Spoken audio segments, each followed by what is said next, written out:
Meus irmãos, eu gostava que nós pudéssemos falar, e a nossa meditação nesta manhã tem como tema um encontro com a verdade. Nós temos este ano como lema da igreja, vivendo a verdade. Não é? E meus irmãos, o encontro com a verdade ele é fundamental para nós podermos viver a verdade. Jesus disse de si mesmo que Ele é o caminho, a verdade e a vida. Não é? Jesus é o caminho, a verdade e a vida. Então, irmãos, nós podemos dizer nesta manhã que esta mulher, a mulher samaritana, ela teve um encontro com a verdade. Jesus é a verdade. E a verdade que transforma o coração do ser humano. A verdade que liberta, a verdade que cura, a verdade que, de facto, transforma a vida do ser humano. Nós vamos ler, irmãos, numa primeira fase, do versículo 1 até o versículo 10 deste capítulo 4, que nos diz o seguinte: Quando o Senhor veio a saber que os fariseus tinham ouvido dizer que ele, Jesus, fazia e batizava mais discípulos que João, se bem que Jesus mesmo não batizava, e sim os seus discípulos, deixou a Judeia, retirando-se outra vez para a Galileia.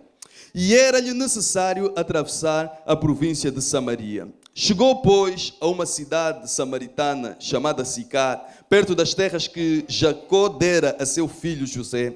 Estava ali a fonte de Jacó. Cansado da viagem, assentara-se junto à fonte por volta da hora sexta. Nisto veio uma mulher samaritana tirar água. Disse-lhe Jesus: Dá-me de beber, pois seus discípulos tinham ido à cidade para comprar alimentos. Então lhe disse a mulher samaritana: Como sendo tu judeu, pedes de beber a mim, que sou mulher samaritana? Porque os judeus não se dão com os samaritanos. Replicou-lhe Jesus: Se conheceras o dom de Deus, e quem é o que te pede, dá-me de beber, tu lhe pedirias e ele te daria água viva. Amém? Para já, meus irmãos, até aqui a palavra do Senhor. E eu gostava, irmãos, nestes versículos, para mim, quando eu leio este texto, é quase para mim obrigatório parar, de facto, no versículo 4. Eu, ao longo desta semana, tenho estado a meditar várias vezes aqui no capítulo 4 do Evangelho segundo João escreveu. Irmãos, e o capítulo 4, ele de facto obriga-me a parar nele. A palavra do Senhor nos diz que era necessário que Jesus passasse por Samaria. Nós sabemos, irmãos, que os judeus, como está aqui também descrito, os judeus não se davam com os samaritanos. E por este facto, muitas vezes os judeus, quando tinham que sair, por exemplo, de Jerusalém, que fica na região da Judeia, ficava a sul do país, quando os judeus tinham que ir até a norte, a Galileia, que é a região onde Jesus cresceu, no meio ficava Samaria. Os judeus, quando tinham que se deslocar de Jerusalém, da Judeia para a Galileia, eles normalmente davam uma volta enorme para não passar por Samaria, porque eles não gostavam dos samaritanos, eles odiavam os samaritanos. Os judeus, irmãos, para eles era ainda preferível um gentio do que um samaritano, porque o samaritano foi o resultado da mistura de judeus com outros povos, com os povos pagãos. Então, para isso, para os judeus, eles eram piores do que os próprios gentios. E por isso os judeus muitas vezes preferiam contornar toda a região, dar uma grande volta, do que passar por Samaria. Mas nós vemos aqui, irmãos, pela palavra do Senhor, que para Jesus era-lhe necessário passar por Samaria, porque em Samaria havia alguém necessitado da sua graça e da sua presença. E nós damos graças a Deus, porque o nosso Senhor Jesus Cristo, o Jesus, irmãos, em quem nós cremos, é o Jesus que atende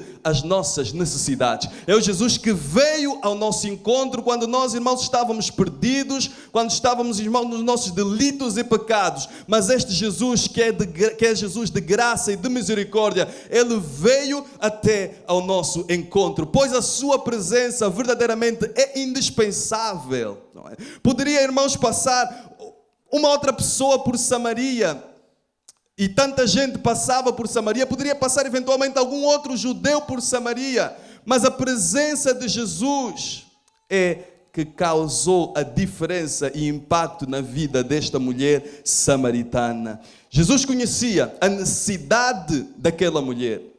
Mas é interessante que a palavra aqui nos diz que era necessário a Jesus passar por Samaria.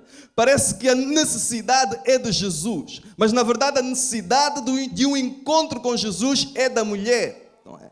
Mas isso se explica, irmãos, porque Jesus fez suas as nossas necessidades. Não é? Somos nós que precisamos de Jesus, mas Jesus fez suas as nossas necessidades. Por isso, irmãos, a palavra do Senhor num texto que nós bem conhecemos, em Isaías 53, versículo 4 e 5, nos diz: verdadeiramente, Ele tomou sobre si as nossas enfermidades. Não eram suas enfermidades, eram nossas enfermidades que Ele tomou sobre si. Este é o nosso Senhor Jesus Cristo, que pela sua graça e pela sua misericórdia tomou sobre si as nossas enfermidades. E nos diz também: e as nossas dores levou sobre si. E nós o reputávamos por aflito, ferido de Deus e oprimido. Mas Ele foi ferido por causa das nossas transgressões. Amém? Por causa das nossas transgressões e moído por causa das nossas iniquidades. O castigo que nos traz a paz estava sobre Ele. E pelas suas pisaduras nós fomos sarados. Amém? Então, irmãos, nós vemos que Jesus veio à terra, também a sua missão era que, de facto, as nossas necessidades, e a maior necessidade que nós tínhamos era a necessidade de um Salvador, de alguém que pudesse expiar o nosso pecado. E Jesus fez isto. Ele carregou sobre si as nossas dores, as nossas enfermidades. Ele tomou como se fossem suas, morrendo por nós na cruz do Calvário. E por isso damos graças a Deus pelo nosso Senhor Jesus Cristo. Por isso Ele é o centro da nossa adoração. Por isso Ele é o centro da nossa devoção. Ele é o centro de todo louvor. Ele é o centro da sua igreja. Ele é o centro e é o único merecedor de toda a honra, de toda a glória e de toda a adoração. Diz-nos que Jesus para Ele era necessário passar então por Samaria. Jesus foi ao encontro daquela mulher, e diz-nos, irmãos, a palavra do Senhor, no versículo 6, estava ali a fonte de Jacó, cansado da viagem, assentara-se junto à fonte por volta da hora sexta. Então, irmãos, Jesus estava ali sentado e nisto, diz o versículo 7, veio uma mulher samaritana tirar água. Algo, irmãos, que em todo o Evangelho de João João é muito, tem o cuidado de demonstrar, irmãos, o controle de Jesus sobre todas as circunstâncias, e até sobre pormenores, não é? Sobre o tempo. Mas aqui nós vemos mais do que um controle sobre o tempo, nós vemos um controle sobre todas as circunstâncias. Jesus manda os seus discípulos irem comprar alimento, todos eles. Jesus fica naquele lugar e no lugar em que ele está, aquela mulher chega para ir buscar água. Jesus conhece todas as coisas, mas Ele não só conhece, como Ele próprio controla todas as circunstâncias. Nós temos um Jesus que é soberano. Nós temos um Jesus que controla todas as circunstâncias. No exato momento em que Jesus, irmãos, depois leiam o texto todo, o capítulo todo, no exato momento em que Jesus termina, revela-se aquela mulher como o Messias e o Salvador, os discípulos chegam, não é?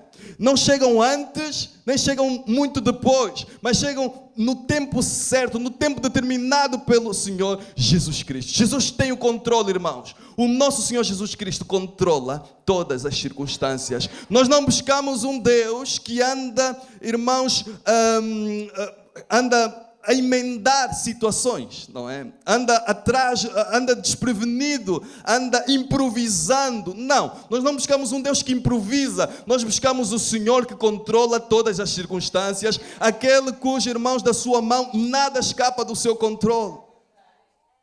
A nossa vida está nas mãos de um Deus que controla todas as coisas, não é? Isso traz descanso, traz paz ao nosso coração. Nós buscamos um Deus soberano. Nós buscamos um Deus que está assentado sobre um alto e sublime trono. Um Deus que controla todas as circunstâncias e tudo está nas suas mãos. É este Deus a quem nós buscamos, é este Deus a quem nós adoramos. Ele não é apanhado desprevenido por nada. Nada lhe surpreende, porque Ele é o Senhor do tempo. Ele é o Senhor das circunstâncias. Ele é o Senhor sobre todas as coisas. É o Senhor dos exércitos. E a este Deus nós damos glória, honra, louvor e adoração. Diz então o versículo 7, nisto veio uma mulher samaritana tirar água. Disse-lhe Jesus, dá-me de beber. Pois seus discípulos tinham ido à cidade para comprar alimentos. Então lhe disse a mulher samaritana, como sendo tu, judeu, pedes de beber a mim, que sou mulher samaritana? Replicou-lhe Jesus, se conheceras o dom de Deus, e quem é o que te pede, dá-me de beber, tu lhe pedirias, e ele te daria água viva. Meus irmãos, nós aqui também percebemos um fosso que havia entre Jesus e aquela mulher. Este fosso era um fosso racial, não é? Sabemos que os judeus prezavam muito, e ainda hoje, não é? Também assim é, os judeus mais ortodoxos, prezavam muito a pureza racial deles. Aquela mulher era samaritana, resultado de mistura entre judeus e povos pagãos, não é? Portanto, havia aqui já um fosso entre Jesus e aquela mulher. Havia um fosso cultural também. Havia um fosso religioso.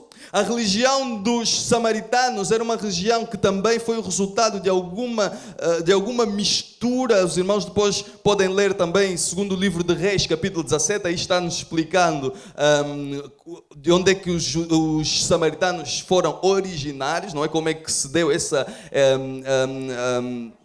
a junção e a mistura dos samaritanos. Então, irmãos, nós vemos que a própria religião deles, eles passaram a introduzir elementos das outras culturas pagãos na sua adoração a Deus. Portanto, também havia aqui um fosso religioso entre Jesus e aquela mulher. Havia um fosso também de género. Jesus era homem, ela era uma mulher, e por isso também naquela cultura um homem não deveria falar publicamente com uma mulher, nem mesmo que fosse sua esposa, filha, mãe. Havia, principalmente os rabinos, havia várias restrições a este aspecto. Portanto, havia todo um fosso enorme entre Jesus e aquela mulher. Já para não falarmos, irmãos, do fosso espiritual, não é? Que ela estava perdida, vivia uma vida depravada, uma vida contrária à vontade do Senhor, e Jesus sendo o santo dos santos, não é? Mas, irmãos, este Jesus atravessou todo este fosso para ir ao encontro daquela mulher. Assim como fez com cada um de nós, não é? Ela atravessou a separação que havia entre nós e Deus. Ele fez-se, há uns folhetos evangelísticos, não é, que retratam isto, uma montanha de um lado, outra montanha do outro, Deus de um lado da montanha e nós do outro lado da montanha. Como é que nós nos podemos chegar a Deus? E depois apresenta-se várias ilustrações dos homens tentando criar uma ponte, mas esta ponte nunca é suficiente porque o fosso é enorme. Mas Jesus fez-se de ponte, não é? Ao morrer por nós na cruz do Calvário, ligou-nos, deu-nos a possibilidade de nos ligarmos a Deus. E Jesus, irmãos, também aqui com esta mulher, ele atravessou este fosso, esta distância que havia entre ela e Jesus. Diz-nos que Jesus diz no versículo 10, replicou-lhe, se conheceras o dom de Deus, e quem é o que te pede, dá-me de beber, tu lhe pedirias e ele te daria água viva. Jesus aproxima-se daquela mulher como se ele precisasse de água, não é? Pede-lhe água, como se ele fosse necessitado. Aquela mulher interpela Jesus dizendo, mas como é que tu, sendo judeu, me pedes água a mim, mulher samaritana? Jesus diz-lhe, se tu conhecesses o dom de Deus, aquilo que Deus tem, a salvação, a preciosidade desta salvação, não é? Eras tu que pedirias e eu te daria água viva. Jesus aqui introduz um novo elemento na sua conversa. Primeiro ele pede água, depois fala de água viva, não é? Para aquela mulher. E nós vemos, irmãos, que a água é um elemento muito comum nas Escrituras. Aqui Jesus, quando se refere à água viva, podia ser entendido de uma forma natural, que era água viva. Os judeus chamavam água viva aquela água que não era uma água estagnada, água corrente, não é? Água corrente.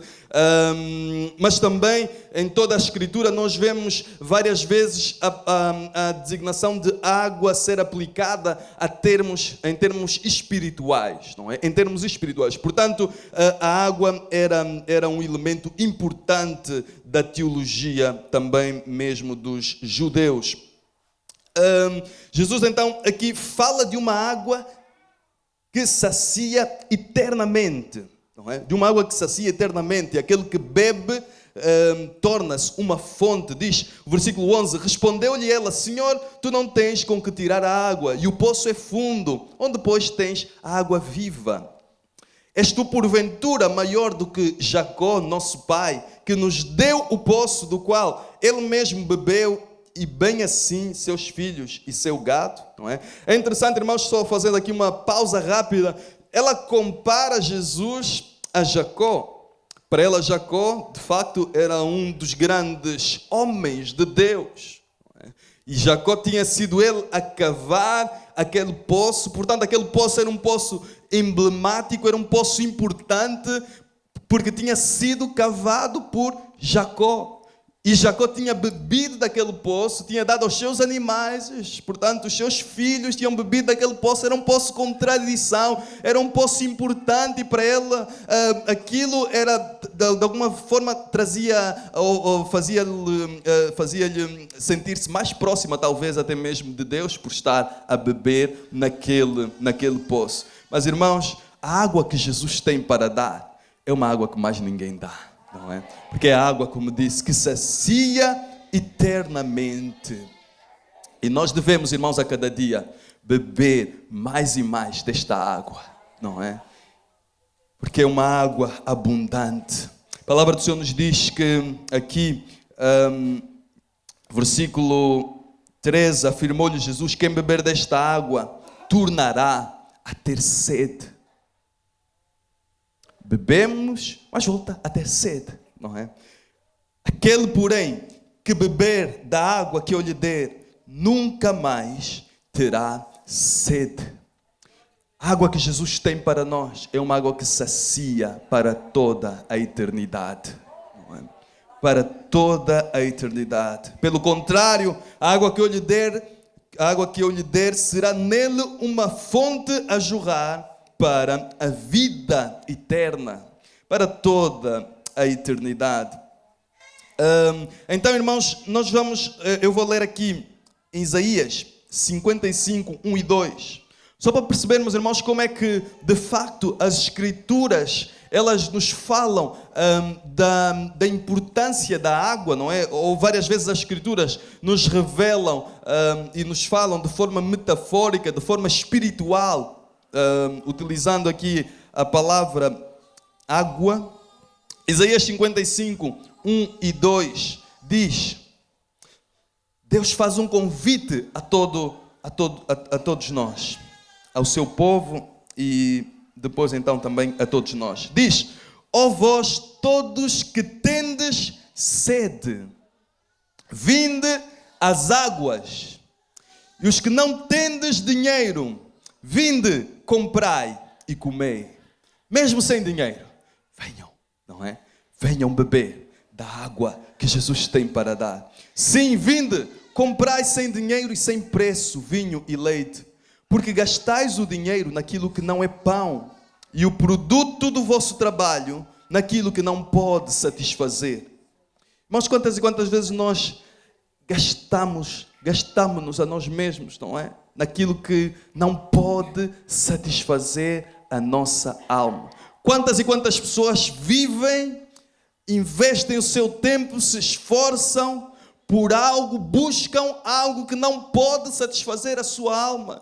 E continuam e se esforçam, não é? Para tentar satisfazer a sua alma com algo, irmãos, que apenas é satisfeito com a água viva que Jesus tem para dar. Jesus é suficiente para nós. A água que Jesus tem para nós é suficiente. É ela que verdadeiramente sacia o nosso ser. É ela que verdadeiramente cobre todas as nossas necessidades, supre todas as nossas necessidades. É a água que Jesus tem para nós. João 7,38, Jesus diz: aquele que crê em mim, como diz a Escritura, do seu interior fluirão rios de água viva. Não é? Aqueles que creem nele. Jesus estava a referir-se aqui ao Espírito Santo. Não é? Rios de água viva, a abundância, irmãos, que o Espírito Santo confere à vida de cada um de nós. Depois, nós vemos pela vida desta mulher, e nós vamos continuar a ler aqui em João, capítulo 4, agora então, o versículo 15, disse-lhe a mulher: Senhor, dá-me desta água para que eu não tenha mais sede, nem preciso vir buscá-la. Disse-lhe Jesus: vai, chama teu marido e vem cá. Aqui a coisa começa a apertar, não é? Ao que lhe respondeu a mulher: não tenho marido. Replicou-lhe Jesus: bem disseste, não tenho marido. Porque 5 maridos já tiveste e esse que agora tens não é teu marido. Isto disseste com verdade, não é? Jesus conhece todas as coisas. Mas Jesus repreende aquela mulher de uma forma tremenda, sem julgá-la, sem apontar o dedo, sem humilhá-la, não é? Porque de alguma forma Jesus dá-lhe razão. Tu disseste de facto a verdade, não é? Isto disseste com verdade. Mas é verdade que ela não tinha contado toda a verdade. Ela não tinha contado toda a verdade. Ela só disse: não tenho marido, não é? Não tenho marido. Mas não disse que estava com alguém que não era seu marido. Mas Jesus, que é a verdade e conhece toda a verdade em nós, é poderoso para trazer esta verdade ao de cima. Se é uma verdade, irmãos, que nos impede de beber a água viva que Jesus tem para nós, Jesus traz esta verdade ao de cima para que ela seja retirada, para que ela seja lavada verdadeiramente e nós possamos beber abundantemente da água que Jesus tem para nós. Para nós bebermos da água que Jesus tem para nós, irmãos, nós precisamos deixar que Jesus traga ao de cima a verdade que nós muitas vezes, irmãos, queremos ocultar dele, não é? Porque dele não podemos ocultar nada, porque ele é a verdade. Diante dele nós somos como água cristalina, porque ele tudo vê em nós, não é? Tudo conhece em nós. Como nos diz o Salmo 139, ele conhece todos os nossos caminhos. Onde nós nos ausentaremos da sua presença? Se subirmos aos céus, ele lá está. Se formos às profundezas da terra, ele também ali está, não é? Irmãos, quando nós estamos num lugar completamente escuro, nenhum de nós consegue ver absolutamente nada, não nos vemos uns aos outros, mas o Salmo 139 nos diz: a luz e as trevas para ti são a mesma coisa. Ele vê todas as coisas, mesmo quando todas as luzes estão apagadas. Por isso, que nós possamos deixar que Jesus traga a verdade ao de cima, não é? E não permitamos que nada, nenhuma verdade seja omitida em nós, porque diante dele nós não podemos ocultar absolutamente nada. Nós vemos também outro aspecto nestes versículos, é que esta mulher investia, procurava saciar a sua sede espiritual desta forma, não é? Diz-nos a palavra do Senhor que ela já tinha tido 5 maridos e agora que ela teve também não era dela. Não sabemos qual é que foi a causa desta vida, mas aquilo que nós percebemos, irmãos, e observamos na vida desta mulher é que ela procurava evitar o contacto com as pessoas. Ela foi buscar água àquele poço às 6 horas, não é? Que no nosso horário é ao meio-dia, hora de maior calor. Era incomum as mulheres irem buscar água a esta hora. E até normalmente as mulheres iam buscar água naquela cultura, iam buscar em grupo, não é? Aquela mulher vai sozinha, ao meio-dia. E outro aspecto que nós vemos, irmãos, é que ela é de Sicar. E em Sicar, irmãos, havia outros poços mais próximos. Mas ela vai até um pouco mais distante para buscar água. Por quê? Porque ela evitava, irmãos, o contacto com as outras pessoas, não é? Mas Jesus foi ao seu encontro. Jesus transformou a sua vida, não é? Nós percebemos que ela, então, irmãos, procurava saciar a sua sede com aquilo que não podia verdadeiramente saciar a sua sede espiritual. Irmãos, que nós não procuremos saciar a necessidade que temos de Deus com aquilo que não pode saciar a nossa sede. Não é? Porque muitas vezes nós tentamos fazer isto. Jeremias 2,13 diz: porque o meu povo fez duas maldades. A mim me deixaram o manancial de águas vivas e cavaram cisternas rotas que não retêm águas. Não é? Eles deixaram o manancial, a fonte de água viva, para cavarem eles mesmos cisternas e cisternas rotas. Põe-se a água e a água é toda absorvida, vai toda, não retém a água.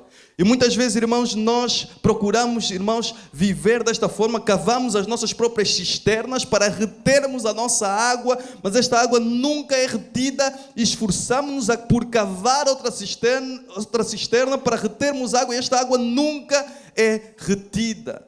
Por quê? Porque, irmãos, estamos muitas vezes a deixar o manancial de águas vivas. Mas que não possamos deixar o manancial de águas vivas, porque Ele verdadeiramente supre a nossa sede. Ele sacia a nossa sede. Só Jesus pode saciar a nossa sede. Também gostava de ver aqui algo em relação ainda a estes versículos que nós lemos, é que Jesus revela a verdade a respeito da vida daquela mulher. Jesus revela a verdade. E como temos o lema, não é? Este ano, vivendo a verdade. Quem verdadeiramente conhece a verdade a nosso respeito é Jesus. Jesus conhece a verdade a nosso respeito melhor até do que nós mesmos. Não é? Ele é a fonte da verdade. Não é? Ele conhece-nos melhor do que nós mesmos. E por isso, irmãos, que nós possamos deixar que Ele nos revele a verdade a nosso respeito. Versículo 19 a 24 diz: Senhor, disse a mulher, vejo que és profeta. Ela, reconhecendo que Jesus era profeta, estava a reconhecer que Jesus tinha acertado no diagnóstico que fez da sua vida, não é? Daquilo que Jesus disse de si mesmo. Não é? Vejo que és profeta.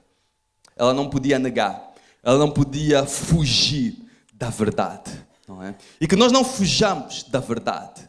Mesmo quando a verdade nos é inconveniente. Esta era uma verdade que era para aquela mulher inconveniente. Era uma verdade desconfortável, que ela tentava evitar. E por vezes, irmãos, há verdades a nosso respeito que nos são desconfortáveis, que nos são inconvenientes. Mas, irmãos, se Jesus nos revela esta verdade, é para tratá-la, é para resolvê-la e é para trazer paz ao nosso coração. Nossos pais, ela agora levanta também uma questão teológica, não é? Nossos pais adoravam neste monte, que era o Monte Gerizim. Vós, entretanto, vós, judeus, dizeis que em Jerusalém é o lugar onde se deve adorar. Disse-lhe a mulher: mulher, podes crer-me que a hora vem, quando nem neste monte, nem em Jerusalém adorareis o Pai.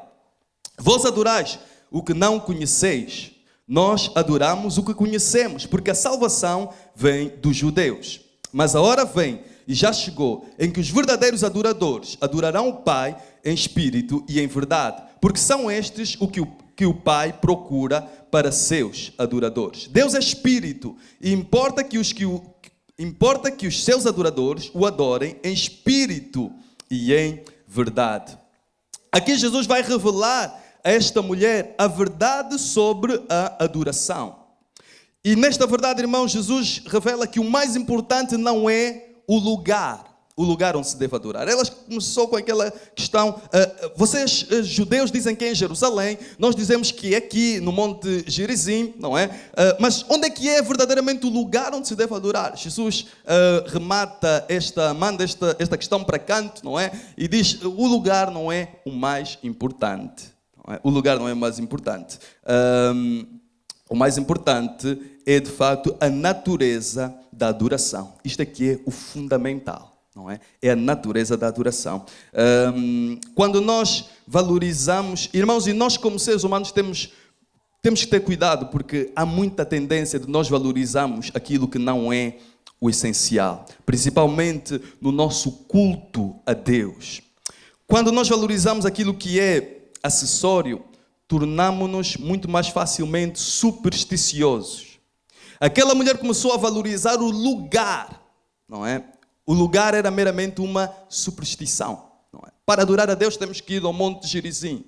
Para adorar a Deus temos que ir a Jerusalém. Para adorar a Deus temos que fazer isto, temos que fazer aquilo. Não é? E muitas vezes, irmãos, ainda hoje, nos nossos dias, há pessoas, há igrejas que vivem de superstições. Não é? Para adorar a Deus precisamos do azeite, precisamos da água, não sei fazer isto, precisamos de isto, precisamos daquilo, para orar precisamos da foto da pessoa, precisamos disto, daquilo, irmãos. Irmãos, nós precisamos da presença gloriosa do Espírito Santo de Deus, não é? Da graça do Senhor nosso Deus, do poder do Espírito Santo de Deus na nossa vida. Então, irmãos, Jesus diz que a adoração que Deus quer é uma adoração em espírito, não é? Algo interno. Por quê? Porque Deus é espírito. Como nos diz o versículo 24, Deus é espírito. E importa que os seus adoradores o adorem em espírito e em verdade. Se Deus é espírito, irmãos, os ídolos são inúteis na adoração. Nós não precisamos de nenhum objeto. E muitas vezes, irmãos, o ser humano sempre é levado a tentar ter objetos para cultuar, mas, irmãos, Deus é espírito, e aqui está-nos a falar que a adoração a Deus tem que ser em espírito e em verdade, não é? Se Deus é espírito, então os ídolos são inúteis na adoração. Se Deus é espírito, Ele não está limitado aos lugares, nem em Jerusalém, nem em Samaria, mas em todo lugar. A terra é dele. Ele é o Deus omnipresente. Ele está em todo lugar. Por isso nós podemos adorar a este Deus em todo o lugar. Que Ele é o Deus omnipresente. E Jesus disse-lhe também que ela deveria adorar em espírito e em verdade. Não é? Em verdade, com o conhecimento da verdade. A verdade autorrevelada de Deus. E a verdade é Jesus Cristo. Versículo 39, vamos saltar agora, irmãos, já também em jeito de conclusão, do 39 ao 42. Já Jesus aqui, então, irmãos, só para... os irmãos conhecem o texto bíblico, mas só para relatar o que se passou. Aquela mulher, de facto, diz a Jesus, eu sei que vem o Messias, vem o Salvador e vai revelar-nos todas as coisas. Jesus revela-se como Salvador, não é? Os discípulos chegam, depois de Jesus se revelar, a mulher deixa o seu cântaro, vai à cidade anunciar que teve um encontro com a verdade, não é? Vai anunciar que teve um encontro com Jesus. Os discípulos estranham ao verem Jesus falar com uma mulher de Samaria. E aqui, irmãos, também nós vemos a providência divina. Jesus permitiu que os discípulos ainda vissem-no a falar com a mulher, porque já começava também a transformar o coração dos próprios discípulos para eles entenderem que o plano de Deus era muito mais abrangente. Não se restringia simplesmente aos judeus, mas também aos gentios e aos samaritanos. Versículo 39 então, diz: muitos samaritanos daquela cidade creram nele em virtude do testemunho da mulher que anunciara: ele me disse tudo quanto tenho feito. Vindo, pois, os samaritanos ter com Jesus, pediram-lhe que permanecesse com eles, e ficou ali 2 dias. Muitos outros creram nele por causa da sua palavra, e diziam à mulher: já não é pelo que disseste que nós cremos, porque nós mesmos temos ouvido e sabemos que este é verdadeiramente o Salvador do mundo. Jesus é a verdade que transforma. A mulher foi transformada de tal forma que aquela mulher que no princípio nós vimos que evitava o contacto com as outras pessoas, foi buscar água ao meio-dia, para não, quando já ninguém ia buscar água, não é? Foi buscar a um lugar mais distante do seu local de residência, quando ela tinha poços para ir buscar água mais perto da sua casa. Ela evitava o contacto com as pessoas, talvez por vergonha, talvez por receio que lhe apontassem o dedo. Mas, irmãos, quando a sua vida foi transformada, quando a verdade a seu respeito foi revelada por Jesus e curada por Jesus, ela deixou de ter esta vergonha. E ela própria foi, sem Jesus lhe ordenar, ela foi, deixou o cântaro anunciar: venham ver um homem que me disse tudo aquilo que eu tenho feito. Ela que tinha problemas de assumir aquilo que ela fazia anteriormente. Ela própria disse: eu tenho feito coisas, mas este homem disse-me tudo o que eu tenho feito. Não é? Mas, irmãos, Jesus revelou de uma forma, de facto, maravilhosa. Porque ele não se tornou um juiz daquela mulher. Não é? Não estava para apontar o dedo, mas para estender a sua mão e resgatá-la da situação em que ela se encontrava. De facto, irmãos, este é o nosso Senhor Jesus Cristo, que quando revela a verdade a nosso respeito, mesmo que seja uma verdade inconveniente a cada um de nós, não é para nos lançar em rosto, nem para nos apontar o dedo, mas é para curar-nos, não é? Para tratar conosco, para tornar-nos mais fortes, mas para que nós possamos beber abundantemente da água viva que Ele tem para nós. E por isso, irmãos, vale a pena nós deixarmos que Jesus nos revele a nós a verdade a nosso respeito. São verdades inconvenientes para que esta inconveniência possa ser dissipada da nossa vida. Havia estigmas impostos e autoimpostos que ruíram quando ela teve um encontro com Jesus. A mulher transformada enfrentou o seu passado, não é? Enfrentou o seu passado. Já não se escondia, já não tinha motivos para se esconder. Por quê? Porque a luz raiou na sua vida, não é? As trevas foram dissipadas. Aquilo que estava escondido foi dissipado, porque a luz raiou. Jesus, a luz do mundo. Irmãos, e que Jesus a cada dia, Ele possa iluminar-nos a cada dia, não é? Para a glória do seu nome. E esta mulher, irmãos, cujo passado antes era um passado para ela apenas, que servia apenas para ser escondido, para ser camuflado, para ser, de alguma forma, tapado, não é? Ela agora, irmãos, este passado, esta vida, esse seu testemunho serviu de uma arma poderosa para o evangelismo. A minha vida mudou. Eu era assim, mas a minha vida mudou, porque Jesus me transformou. Amém.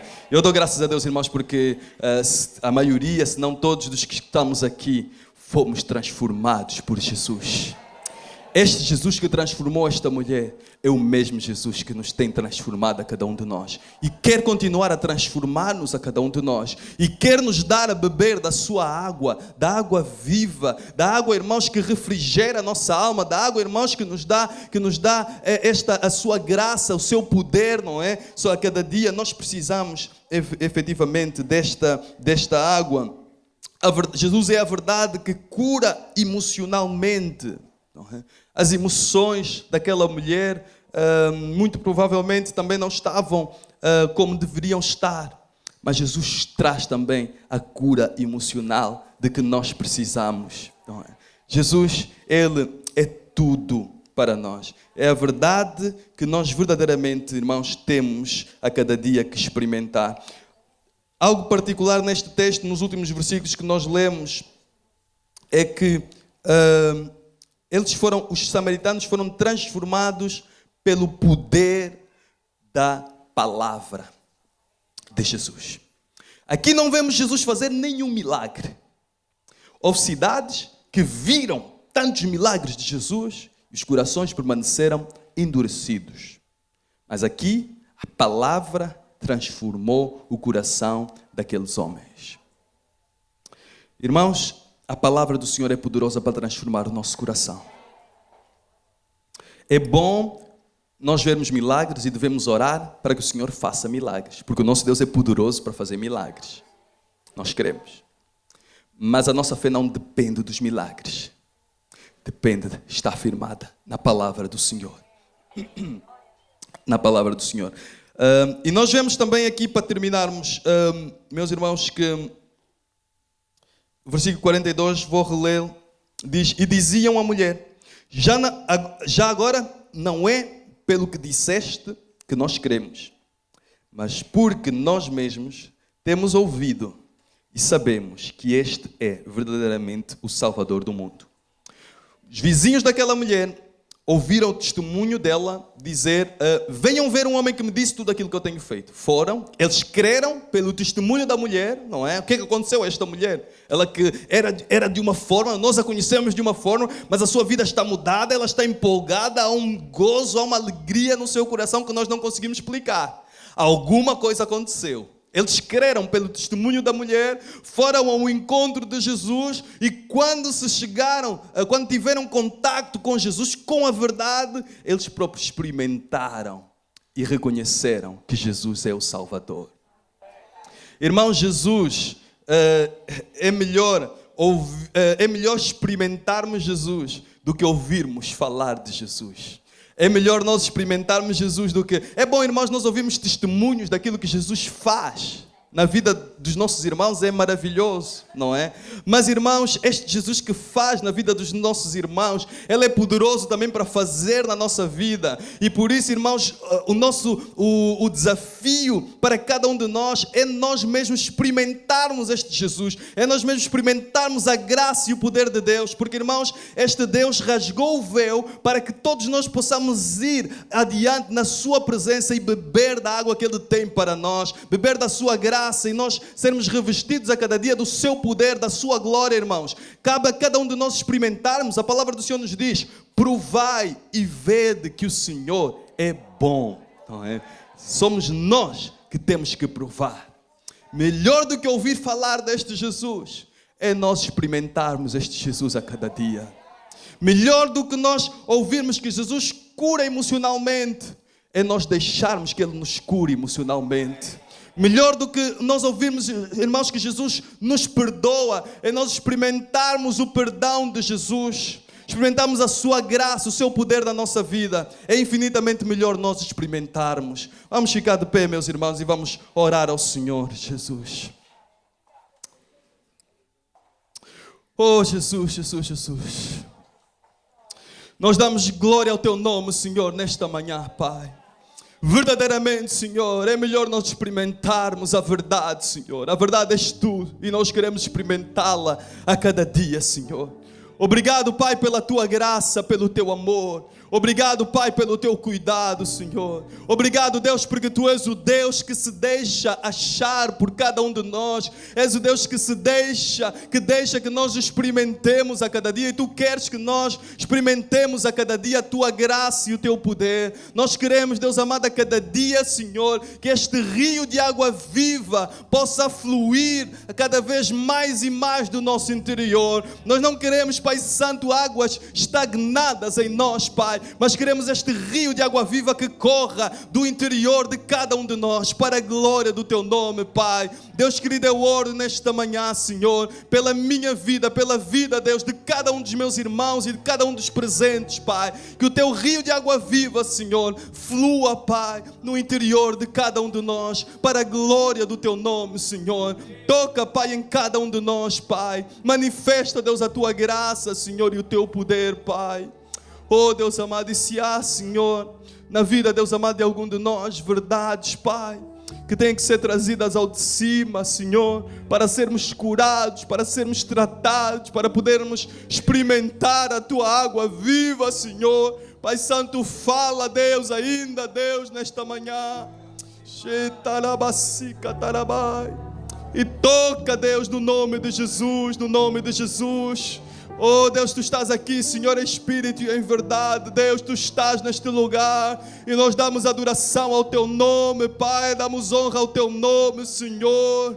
Toca, Pai, nos nossos corações, Pai, para a glória do Teu nome, Pai. Manifesta, Deus, a Tua glória, a Tua graça, para a glória do Teu nome santo, Senhor. Oh, Pai querido e Pai amado, desfaz nesta manhã também, Senhor, as mentiras de Satanás, Pai, para a glória do Teu nome, Deus, porque Tu és a verdade, Pai. A verdade, Deus, aleluia.